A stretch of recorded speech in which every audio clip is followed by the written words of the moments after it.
తిరుపతి పట్టణాభివృద్ధి సంస్థ అభివృద్ధికి అందరూ కలిసికట్టుగా పనిచేద్దామని తొడా చైర్మన్ దివాకర్ రెడ్డి అధికారులకు పిలుపునిచ్చారు. శనివారం ఉదయం తొడా ఉపాధ్యక్షులు నారపురెడ్డి మౌర్య అధ్యక్షతన అన్ని విభాగాల అధికారులతో పరిచయ సమావేశం నిర్వహించారు.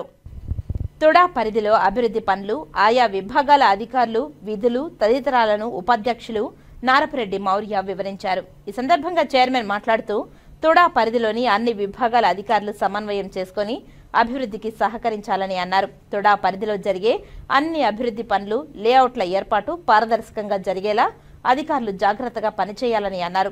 తొడా నిధులు ఎక్కడా దుర్వినియోగం కాకుండా తగు చర్యలు తీసుకోవాలని అన్నారు. తొడాలో జరుగుతున్న అభివృద్ధి ఇతర సంస్థలకు ఆదర్శంగా ఉండేలా అందరూ పనిచేయాలని అన్నారు.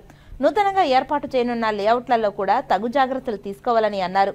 అధికారులు, సిబ్బందికి తాను ఎప్పుడూ అందుబాటులో ఉంటానని, అందరూ నిబద్ధతతో విధులు నిర్వర్తించాలని అన్నారు. ఈ సమావేశంలో secretary doctor Srikanth, superintendent engineer Krishnareddy, EE Ravindra, planning officer Devikumari, ఉద్యానవన శాఖాధికారి మాలతి, వివిధ విభాగాల అధికారులు, సిబ్బంది పాల్గొన్నారు.